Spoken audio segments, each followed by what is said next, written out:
வணக்கம். எல்லோரும் எப்படி இருக்கீங்க? நாங்கள் நல்லா இருக்கோங்க, நீங்களும் நல்லா இருக்கீங்கன்னு நான் நம்புகிறேன்.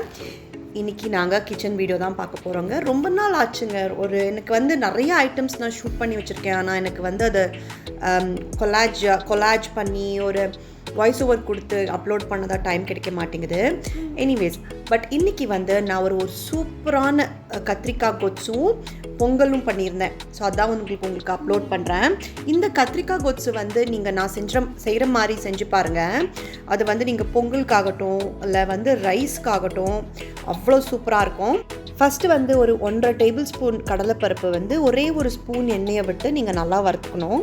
ஸோ இதுக்கு வந்து என்னென்னாங்க ரொம்ப மினிமல் இதுதான் ஐட்டம்ஸ் தான் போடுவோம். நான் அவ்வளோ நல்லாயிருக்கும். ஸோ 1.5 ஸ்பூன் கடலைப்பருப்புனா உங்களுக்கு 1.5 ஸ்பூன் உளுத்தம்பருப்பு. ஸோ இந்த கணக்கில் தான் நான் போட போகிறேன். உங்களுக்கு எவ்வளோ உனக்கு திக்னஸ் தான் கொடுக்க போகுது இது. ஸோ உங்களுக்கு எவ்வளோ திக் வேணுமோ அவ்வளோ நீங்கள் போட்டுக்கலாம். நான் இன்றைக்கி கொஞ்சம் நிறையா தான் பண்ண போகிறேன். எனக்கு பொங்கலுக்கு சாப்பிட்டு முடித்ததும் நான் ரைஸுக்கும் அதே தான் வச்சுக்க போகிறேன். ஸோ அதனால தான் இன்றைக்கி கொஞ்சம் நிறைய செய்கிறேன். ஸோ இது வந்து ரெண்டுமே வந்து உங்களுக்கு பிஸ்கெட் கலர் வர்ற மட்டும் நல்லா வறுத்துக்கோங்க. இதுக்கப்புறம் வந்து நீங்கள் 1.5 ஸ்பூன் அளவுக்கு வந்து கொத்தமல்லி அதையும் நீங்கள் சேர்த்து வறுத்துக்கணும்.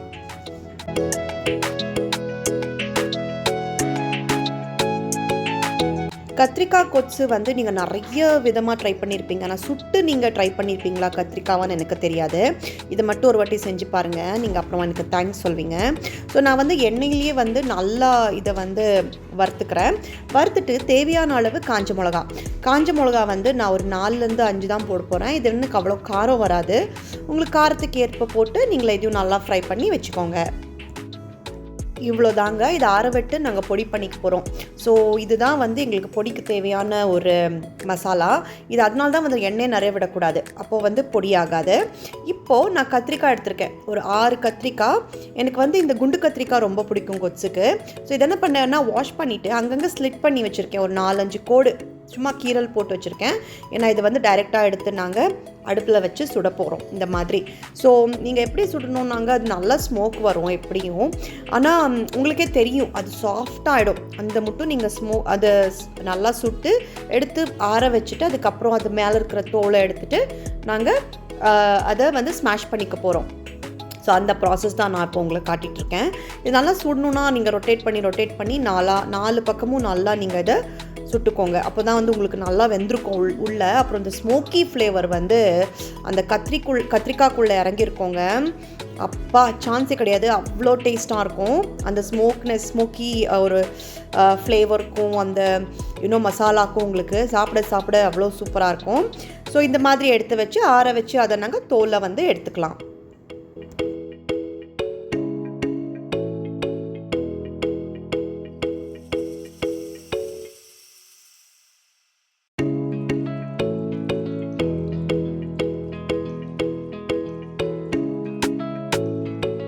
சொன்னேன் இல்லையா, அந்த ஸ்மோக்கி ஃப்ளேவர் எனக்கு ஆக்சுவலி அப்படி அடிக்குது. ஜஸ்ட் சும்மா நீங்கள் வந்து ஒரு 1க்கு 4 இந்த மாதிரி நான் ஸ்பூனில் உங்களுக்கு காட்டுறேன். பட் நம்ம கையில் வந்து கொஞ்சம் பிசைஞ்சு வச்சுப்பேன். ஆக்சுவலிங்க இதுக்கு வந்து ஒரு லெமன் சைஸ் புளின்னு சொல்லுவோம் இல்லையா, அதனால தான் ஒரு லெமனும் பக்கத்தில் வச்சும் புளியும் பக்கத்தில் வச்சுருக்கேன். எக்ஸாக்டாக லெமன் சைஸ் புளி தான் நான் எடுத்திருக்கேன். அப்புறம் வந்து ஒரே ஒரு கப்பு பாசிப்பருப்பு. இதை வந்து நான் குக்கரில் போட்டு ஒரு 4 விசில் கொஞ்சம் மஞ்சப்பொடி போட்டு கொஞ்சம் எண்ணெயை விட்டு 4 விசில் வேக வச்சுக்க போகிறேன்.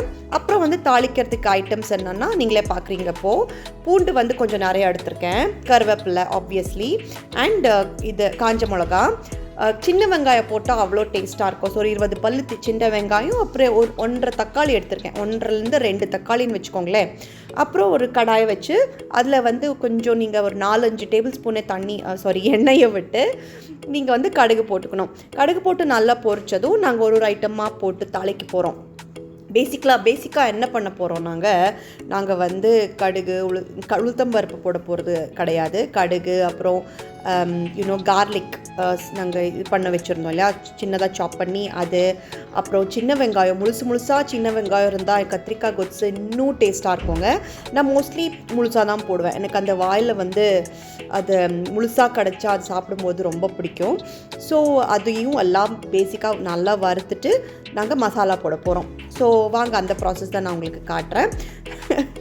எனக்கு அந்த சின்ன வெங்காயம் வந்து உருட்டும் போதே அவ்வளோ சந்தோஷமாக இருக்கும், ஒரு கோழி மாதிரி. ஆனால் அது டேஸ்ட்டுங்க. கிடைச்சா மட்டும் விடாதீங்க. நான் சொல்கிறது ஃபாரினில் இருக்கிறவங்களுக்கு கிடைச்சா மட்டும் ஃப்ரெஷ்ஷாக விடாதீங்க, செஞ்சு பாருங்கள்.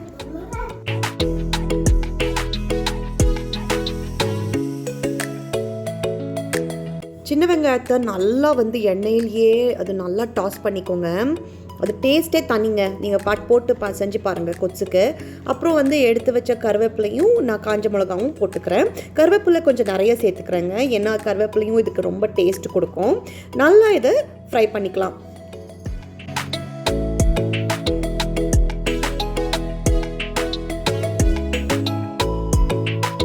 வந்து நல்லா வெந்துட்டுருக்கும் போதே நாங்கள் எடுத்து வறுத்து வச்சோம் இல்லையா, அதை வந்து பொடி பண்ணி வச்சுக்கலாம். ஸோ இப்போது நீங்கள் பார்த்தீங்கன்னா நல்லா வந்து அந்த பூண்டு எல்லாமே ஒரு பிஸ்கெட் கலர் கோல்டு கலர்லேயே ஆயிருக்கு.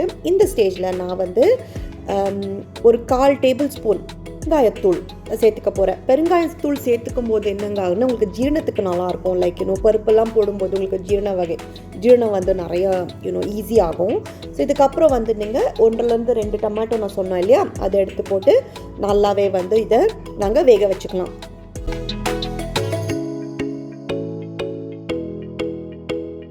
தக்காளியை சேர்த்துட்டுங்க, கொஞ்சம் தூளும் சேர்த்துட்டு அப்புறம் தேவையான அளவு உப்பும் சேர்த்து இதை நல்லா வேக வச்சுக்கலாம்.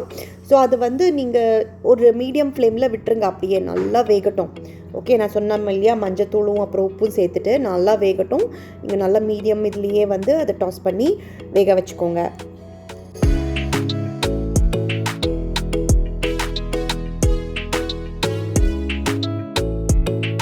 தக்காளி கொஞ்சம் நல்லா மசிச்சதும் நாங்கள் வந்து நாங்கள் சுட்டு வச்சோம் இல்லையா இது கத்திரிக்காய், அதையும் நான் சேர்த்து இந்த எண்ணெயிலேயே வந்து இந்த மசாலா, இந்த சின்ன வெங்காயம் டொமேட்டோ கூட நல்லா இது வேக வைக்க போகிறேன். எனக்கு வந்து கொஞ்சம் எண்ணெயிலேயே அந்த கத்திரிக்காயும் நல்லா ஃப்ரை ஆனால் அது டேஸ்ட் நல்லாயிருக்கும், அது பிடிக்கும். நீங்கள் வேணால் கொஞ்சம் இந்த ஸ்டேஜில் தண்ணி கூட ஆட் பண்ணி இதை வேக வச்சுக்கலாம் உங்களுக்கு வேணும்னா. அப்புறம் வந்து நாங்கள் பொடி பண்ணி வச்சோம் இல்லையா, அது வந்து ரொம்ப பொடியாகவும் இருக்கக்கூடாது, ரொம்ப உங்களுக்கு இதாகவும் திருப்பியாகவும் இருக்கக்கூடாது, ஒரு மீடியமாக இருக்கணும் அந்த பொடி. அந்த மாதிரி நீங்கள் வந்து பண்ணி வச்சுக்கோங்க.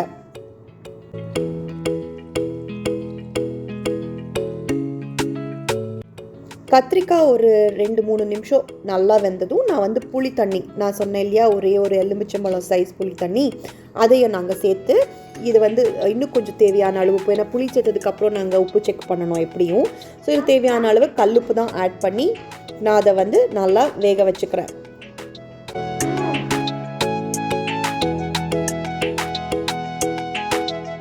புளியிலேயே நல்லா வந்து இது வெந்ததுக்கப்புறம் நாங்கள் வந்து பாசிப்பருப்பு வேக வச்சுருந்தோம்ல குக்கரில் 1 கப், அந்த பாசிப்பருப்பையும் எடுத்து இதுக்கு ஆட் பண்ணிக்க போகிறோம். பாசிப்பருப்பு ஆட் பண்ணி நீங்கள் நிறைய தண்ணி விடலாங்க. எங்களுக்கு கொத்து வந்து ரொம்ப தண்ணியாகவும் இருக்கக்கூடாது, ரொம்ப கட்டியாகவும் இருக்கக்கூடாது. கன்சிஸ்டன்சி வந்து மீடியமாக இருந்தால் தான் உங்களுக்கு பொங்கலுக்கு அப்புறம் சாம்பார் மாதிரி ரைஸில் போட்டு சாப்பிட்றதுக்கு நல்லாயிருக்கும்.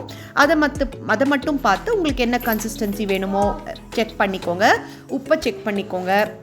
இதெல்லாமே பண்ணி நல்லா கரெக்ட் கன்சிஸ்டன்சியில் வச்சதுக்கப்புறம் இது நல்லா கொதிச்சதுக்கப்புறம் தான் நாங்கள் வந்து பொடியை போட போகிறோம்.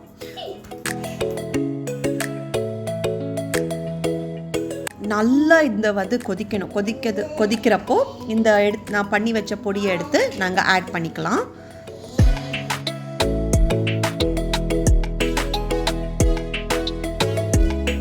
பொடி போட்டதுக்கப்புறம் இது வந்து கொஞ்சம் இன்னும் திக்காகும். ஸோ நிறையவே நீங்கள் தண்ணி சேர்த்துக்கலாம்.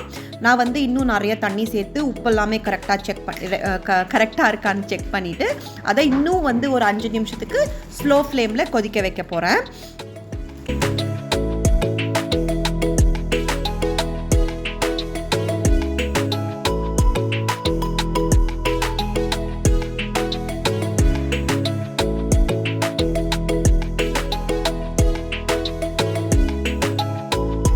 நிமிஷம் நல்லா ஸ்லோ ஃப்ளேமில் கொச்சிருக்குங்க. கன்சிஸ்டன்சியும் கரெக்டாக இருக்குது, உப்பும் கரெக்டாக இருக்குது, காரமும் கரெக்டாக இருக்குது, டேஸ்ட்டும் சூப்பராக இருக்குது.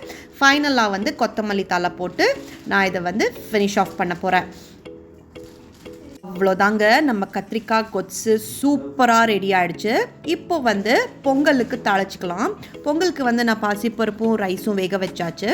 ஸோ இப்போது வந்து நான் நிறைய முந்திரி போட்டு, எனக்கு ஒரு வாயிலையும் வந்து முந்திரி, அப்புறம் ஒரு வாயில் வந்து சின்ன வெங்காயம் கிடைச்சா நல்லாயிருக்கும். ஸோ நான் அதை சர்வ் பண்ண போகிறேன். சுட சுட பொங்கலுக்கு சுட சுட கத்திரிக்காய் கொத்து அட்டகாசமான டேஸ்ட்டுங்க. மேலே வந்து கொஞ்சம் இன்னொரே ஒரு ஸ்பூன் நெய் விட்டுக்கோங்க, பரமானந்தமாக இருக்கும்.